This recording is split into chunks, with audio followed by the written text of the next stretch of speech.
오버 더 탑 코멘트 3월 15일 과연 대량 해고가 정답일까? 안녕하세요. 현재 트럼프와 머스크는 230만 명에 달하는 연방정부의 인력을 감원하기 위한 대규모의 캠페인을 벌이고 있으며 지금까지 10만 명이 넘는 직원을 해고하거나 정리해고를 제안했습니다. 여론조사에 의하면 미국인은 어느 정도의 감원은 긍정적으로 보고 있지만 일론 머스크가 나대는 모습을 부정적으로 보고 있고 그것이 최근 테슬라 주가의 하락과도 연결이 되는 것으로 보입니다. 누이 말씀을 드렸듯이 테슬라의 관종 CEO가 아닌 전문 CEO가 있었다면 주가는 훨씬 더 올라갔을 것으로 보입니다. 현재까지는 주로 근무한 지 1년 미만인 근로자와 인턴 직원들을 대상으로 감원을 했지만 트럼프가 2월 26일에 연방기관들에게 3월 13일까지 대규모 해고 계획을 제출하라고 명령한 후에는 새로운 감축이 시작될 것입니다. 하지만 트럼프가 해고한 재향군인회, 국방부, 에너지부 등 6곳의 연방기관의 수천 명의 직원들을 복직시키라고 판사가 명령을 했습니다. 아직까지 얼마나 많은 사람을 해고했는지 총 숫자는 밝혀지지 않았습니다만 로이터의 기자가 지금까지 수집한 연방 부서와 기관들의 해고에 대한 자세한 내용이 나왔습니다. 재향군인회는 8만 명 이상의 직원을 감축할 계획이라고 합니다. 국방부는 5,400개 일자리를 감축할 것이라고 합니다. 미국 국제개발처는 1,600명을 감원할 것이라고 했습니다. 국세청은 약 12,000명을 해고한다고 합니다. CIA는 정확한 숫자는 알 수 없지만 최근 채용한 사람들을 연이어 해고했다고 합니다. 법무부는 75명 이상이 해고됐거나 사임하였습니다. 내무부에서는 약 2,300명이 해고가 되었고 여기에는 국토관리국 직원 약 800명이 포함되어 있습니다. 농림부의 산하기관인 산림청이 직원의 10%에 해당하는 3,400명의 정규직이 아닌 임시직원을 해고한다고 밝혔습니다. 국무부는 전 세계 미국 공관에 인력 감축을 대비하라고 했습니다. 이미 일부 대사관은 미국 직원과 현지 직원을 각각 10%씩 감축하라고 요청을 받았습니다. 보건복지부는 질병예방통제센터 직원 1,300명이 해고되었으며 이것은 총 직원의 10%에 해당합니다. 또한 국립보건원에서도 거의 대부분의 인턴 직원들인 1,165명이 해고되었습니다. 사회보장청에서는 직원의 12% 이상 줄여서 7,000명을 감원할 계획입니다.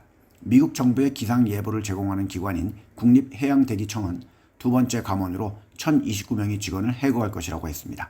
이미 그들은 자발적으로 1,300명의 직원을 감축했습니다. 에너지부에서는 약 700명의 직원이 해고가 되었습니다. 환경보호를 위해 일하는 환경보호청은 388명의 인턴 직원을 해고했습니다. 최근 잇따른 항공사고로 항공교통안전에 대한 의문이 제기되면서 연방항공청은 4만 5천 명이 직원 중에 300명 이상을 해고했다고 합니다. 교육부는 지난 11일에 직원의 절반을 감축한다고 발표했습니다. 트럼프가 1월에 취임했을 때 4,133명에서 2,183명으로 줄였습니다. 트럼프는 이 전체 부서를 해체할 것을 요구했지만 이를 위해서는 의회의 승인이 필요합니다. 통화감독청은 76명의 인턴 직원을 해고했습니다. 소비자금융보호국은 트럼프가 모든 활동을 중단하라는 명령을 내린 후 대부분 문을 닫았습니다. 따라서 약 140에서 200명이 해고되었습니다. 정부의 부동산 포트폴리오를 관리하고 대부분의 정부 계약을 감독하는 총무청은 12,000명 이상의 직원을 보유하고 있고 경력 직원들 위주로 해고 통지서를 받고 있습니다. 미국 정부의 인사를 담당하는 인사관리국의 모든 인턴 직원 약 100명이 해고가 되었습니다. 국가고속도로 교통안전관리국은 직원의 4%를 해고했다고 합니다. 바이든 시절 이 기관은 30% 성장을 했고 감축 후에도 여전히 큽니다. 중소기업청도 약 45명의 인턴 직원이 해고가 되었습니다. 그가 이러한 연방 공무원의 감원을 추진하는 이유는 몇 가지가 있습니다. 먼저 불필요한 부서와 인력을 줄여서 예산을 절감하려는 목적이 있고 연방 공무원은 선출되지도 않은 권력이라고 간주하며 이들의 권한을 축소해서 관료주의를 혁신하려고 합니다. 그리고 다양성, 형평성, 포용성, DEI 정책 등과 같은 불필요하다고 판단한 프로그램과 관련된 인력을 먼저 감원하려고도 합니다. 물론 그의 이런 인력 감원은 사실 경제엔 큰 영향을 미치지는 않을 것으로 보고 있습니다. 또한 실업률 상승도 2월 달엔 4.0%에서 4.1%로 증가는 했지만 소폭 상승한 것입니다. 2월에 연방정부의 고용은 10,000명이 감소했고 이것이 비농업 고용 증가 둔화를 가져왔고 실업수당 청구 건수가 증가하기도 했습니다.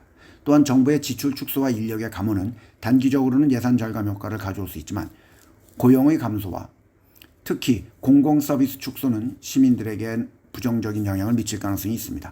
하지만 실업률의 상승은 민간 부문에 흡수가 될 경우 경제적인 타격은 제한적일 수 있습니다. 문제는 민간 부문의 고용도 나빠질 가능성이 크다는 것입니다. 스타벅스는 1,100개 일자리를 없애고 있으며 이건 전 세계 직원의 약 7%에 해당합니다. 워너브라더스 디스커버리 또한 작년 실패작을 계속 발표해서 3억 달러, 4,365억 원 정도의 손실을 본 후 스튜디오 3곳을 폐쇄했습니다.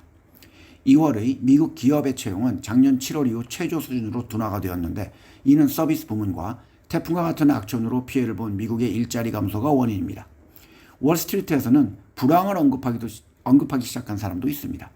이런 감원과 민간 고용의 상황이 미국 증시에 불확실성을 준다는 부정적인 악재로 작용할 수 있습니다. 하지만 위에서도 언급을 했듯이 경제에 미칠 영향은 제한적일 것으로 보입니다.